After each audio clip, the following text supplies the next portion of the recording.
Hey guys, what up? Here to break down some Miami Dolphin defensive film. This Miami defense is a lot of fun, and they do a lot of different things. They run a base 3-4, like the Patriots have always had. That's where the system comes from, right? And Brian Flores does a fantastic job of mixing things up. In a crunch, though, they always like to bring six, or at least threaten to show six. And over the last 2 weeks, they've forced two turnovers that have resulted in touchdowns for their defense. Both of them, kind of flipped their games on the head. And we'll start with the Arizona one. This is not something overly complex. Quarterbacks always know that when you have five offensive linemen and they bring six defensive linemen, that you are responsible for the sixth rusher. That means either making him miss in space, which Kyler tries to do, or getting the ball out quick, or you have to make a play and you have to make a decision quick, especially against a free rusher, right? You have a guy in your face within 1 second. And so every single time that you have 6 against 5, offenses will have a safety valve out route, an option for the quarterback to get the ball out quick. Just make sure that you get some kind of positive yards. And the problem is that both Kyler Murray and Jared Goff did not do a good job, and obviously that resulted in turnovers and touchdowns. Excuse me. So we'll talk about this Kyler one first. So you have the six rushers. You have one here, 2, 3, 4, 5, 6, all on the defensive line, right? They decide that because this left defensive end is out wide, they're going to slide protection to the right. That means that the defensive end on the left side of the offensive line is going to be a free rusher. So again, that means Kyler is responsible for that person, that defensive end who's free rushing. He has to get the ball out quick. He's got to make him miss. Whatever the case is, that is Kyler's responsibility. Now, Kyler here, he doesn't make the right decision, right? I'm fine with the rollout, but he's got to get that ball out right now to Christian Kirk. That's where the play is designed to go. He has to get that ball out now, because he doesn't, and he holds on, and he's trying to make a play, and he's trying to escape a phantom pressure because his right tackle is doing the right thing, right?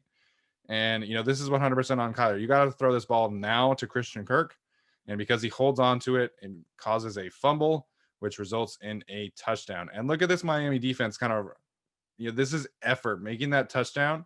It's not like the one we're going to see in a second, but this isn't a guaranteed touchdown. This is all about effort from this defensive player's teammates, which, it has been a staple of the New England system, is just doing your job and playing with effort. And I kind of appreciated that.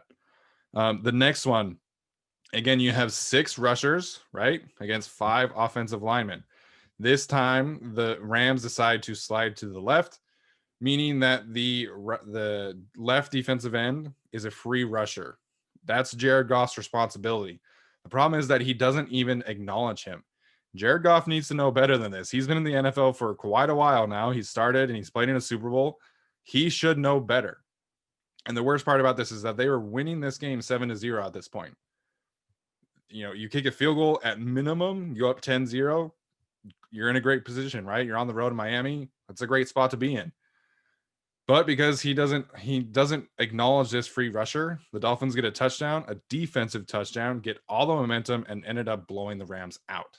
This is literally the only thing you cannot do against 6-man pressures and an empty set is hold the ball, right? That's the only thing you cannot do, is hold the ball too long. And unfortunately, that's what Jared Goff does. Creates a turnover, creates a touchdown. Just a terrible, terrible decision from a quarterback who really should know better. And the worst part about him is that Sean McVay gives him an out, right? You have a fade to, I believe this is Van Jefferson. I honestly don't know. But you have Darrell Henderson out in the flat. That is the safety valve. And he's wide open. Jared Goff needs to know right away, I have a 6-man blitz. I have 5 offensive linemen. I need to get this ball to Darrell Henderson. And look how much space he has. Maybe he gets a touchdown there. Maybe he doesn't. But it's not a touchdown for the Dolphins defense, right? This quarterback has to know better. Now, in terms of Justin Herbert, right, the Chargers don't go empty a whole lot. It's not really something that we've seen very often because, A, Hunter Henry, and B, their running backs right now are not great receivers. It's not like they motion out Austin Eckler into the backfield. They're not really doing that a whole lot anymore. So I don't know if the Chargers will have as much of an issue with this, but there are occasions which the Dolphins will bring 7 against 6, and the same principle applies, right? The quarterback is responsible for a free rusher, and that's definitely going to be something to keep an eye on Sunday. It's definitely something to, uh, it's something that Justin Herbert is going to have to, be responsible for, because we haven't really seen him do that. They'll max protect. They said that today. They did that against the Buccaneers. They did that against the Saints. Kind of depends on how the offensive line holds up. Obviously, having Brian Bulaga and Trey Turner would help tremendously. But definitely something to keep an eye on for Justin Herbert. His responsibility of a free rusher, we haven't really seen that too often. So something to keep an eye on for sure.